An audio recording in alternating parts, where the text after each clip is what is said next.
Well, hello everyone. Welcome to the Shifts and Pucks news pack for Monday, June 20th. Of course, you can follow us on Twitter at Shifts and Pucks, Facebook.com Shifts and Pucks, YouTube.com Shifts and Pucks, Twitch.com Shifts and Pucks. Subscribe wherever you get your audio, as well as on the Area 51 Sports Network. Today, of course, game 3 of the Stanley Cup final between the Tampa Bay Lightning and Colorado Avalanche. We'll get to that in a quick moment here, but we'll start with some news out of Vancouver as Andrei Kuzmenko has confirmed that he is signed with will sign with the Vancouver Canucks. He cannot sign a contract until the 13th of July, which is when unrestricted free agency begins.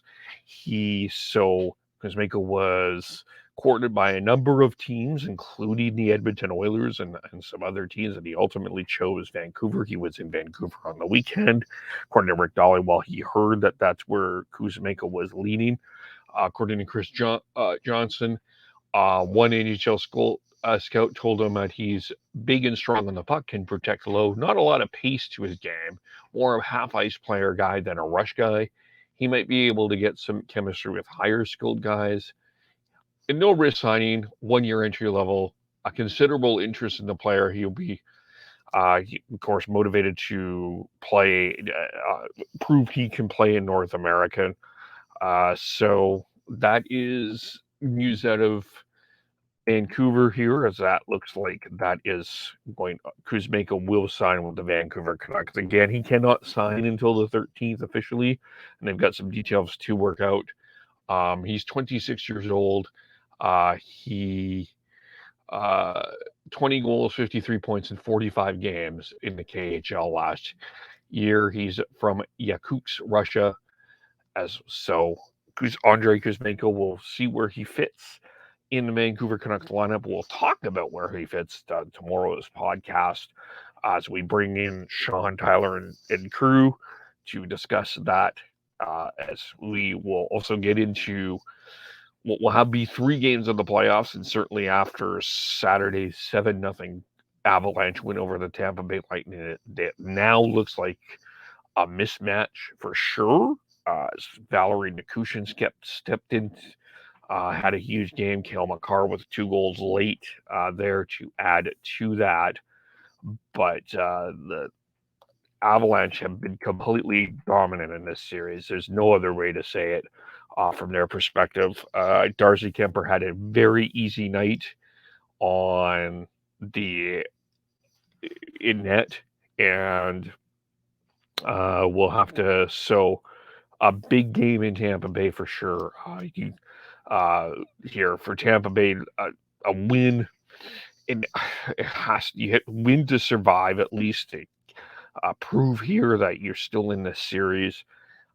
That's what has to happen on that sense. Down 3-0 is too huge of a hole for any team to come back for. But right now the Lightning look like they're in a huge hole. Not a lot from Kucherov, not a lot from their stars, not a lot from Stamkos. Hedman has struggled. Vasilevsky, a lot of people were surprised he wasn't pulled. Cooper said that he would stick with him. You get goals from Nikushin, Manson, and Burakovsky, who did get injured. He is day-to-day. And then Nikushin and Helm made it 5-0. So Nikushin, 2 goals, Helm, and then Cale Makar with his 6th and 7th, and then Darcy Kemper with the shutout. It was a dominant night all the way through for the Colorado Avalanche. And Tampa Bay needs to step up on a number of different levels. Shots were 30-16. Sure, Tampa out hit them 57-46. They had more faceoffs, 30-28. But the Colorado Avalanche power play as well. They got that 2-man advantage there, or they were 2 for 4. Clinical on the power play. But just complete domination from the Colorado Avalanche on all levels, and a win tonight would pretty much seal the deal for the Colorado Avalanche. It would just be a matter of when. Tampa, they're the 2-time Stanley Cup champions. You don't want to count them out, But this is a pretty huge hole against a really strong Colorado team up and down the lineup. Braden Point's a game time decision. He did not skate today either, so that is significant. I don't think he's. I think he's back, and certainly not even close to 100%. I mean, they just need Tampa needs more from everybody if they want to have a chance at this game. Colorado has gotten everything for everybody. Josh Manson probably has been the best trade deadline acquisition here. Just the way he's played, that defense is just so strong. Their forwards are so strong. They could survive without a Kadri and Burakovsky. They're just so deep all over the place. It's a very impressive team, this Colorado Avalanche team. But we'll see what happens here. Game 3 between the Avalanche and the Lightning. Not much else to say on that game. It was quite dominant there. Coaching news, of course, the John Tortorella would officially join the Flyers. Looks like Pete DeBoer is on his way to Dallas. They're just working out some final details that should be announced this week. That's what Elliot Friedman is reporting. Jay Woodcroft is on their way, looking like, and the Edmonton Oilers are closing in on a 3-year deal if they bring him back. Of course, Woodcroft leading the Oilers to the conference championship, the Western Conference Championship. So, and Barry Trotz in Winnipeg. Could that actually happen? Trotz, of course, reportedly turned down the Flyers.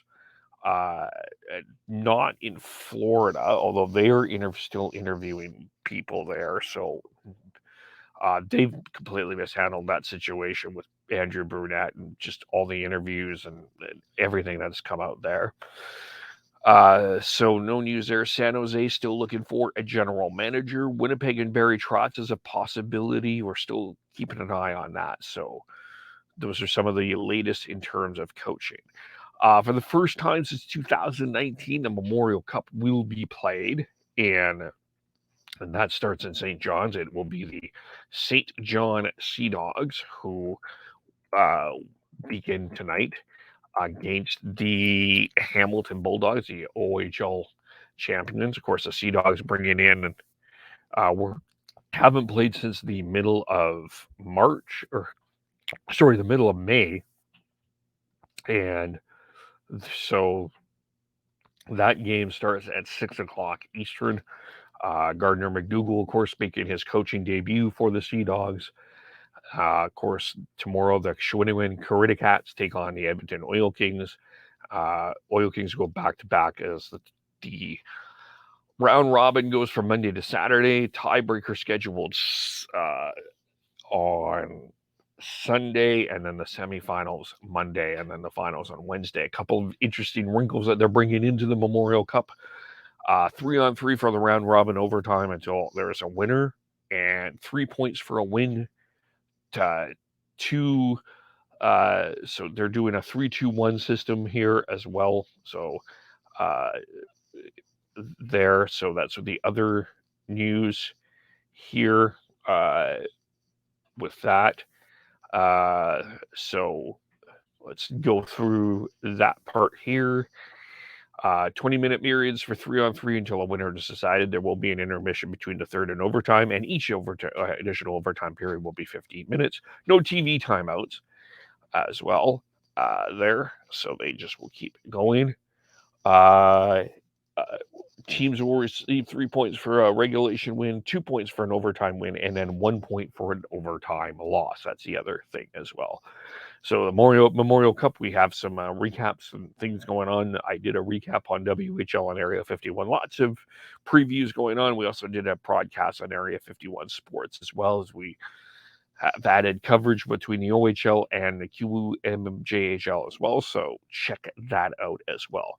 Finally, the other news to touch on today is the federal government is doing the inquiry into the Hockey Canada to around June's 2008 sexual assault allegations. They are doing it's the Standing Committee on the Canadian Heritage is hearing from officials from Hockey Canada. So getting some clarity on what exactly happened and what is where people need to go forward with this. This will be a story to watch in the off season. What happened with the World Junior team from the allegations from June of 2018. So we'll have to see what is going on. We'll see what's happening there. That's something we'll be keeping an eye on throughout the off season, and so we'll watch that. We'll be watching that as well, and of course, the Calder Cup final also starts as that Springfield and Chicago begin as well. So, still, I know today is the. I assume that this is it's the first day of summer, but we're still lots of hockey, of course, because of COVID, obviously, and the adjust of the schedule there as well. And but want to just looking up here any news on Hockey Canada, and nothing here. According to Rick, yeah, so no significant news. And then 30 years ago today, the trade happened of Eric Lindros to the Quebec Nordiques for Peter Forsberg, Ron Hextall, Steve Duchesne, Kerry Huffman, Mike Ricci, Chris Simon at $15 million in cash. There was a dispute between the Nordiques and the New York Rangers on terms of who made that trade first. It was ruled the Nordiques. That's why we have the trade call now have what we call a trade call in the National Hockey League. So that is the news for today. Of course, you can follow us all individually on Twitter. Sean Beardy, Canucks03, Tyler TNOBLE, Christian Schneid's, SCHNEIDZ, Devin Gordhouse09, Shifts and Pucks, Facebook, YouTube, Twitter, Twitch. Subscribe wherever you get your audio, as well as on the Area 51 Sports Network or on IMKVOLE. Thanks, everyone, for watching and listening. We'll be back tomorrow with a news pack and a podcast, as well as we'll bring in everyone else, and we'll talk to you all very soon. Bye for now.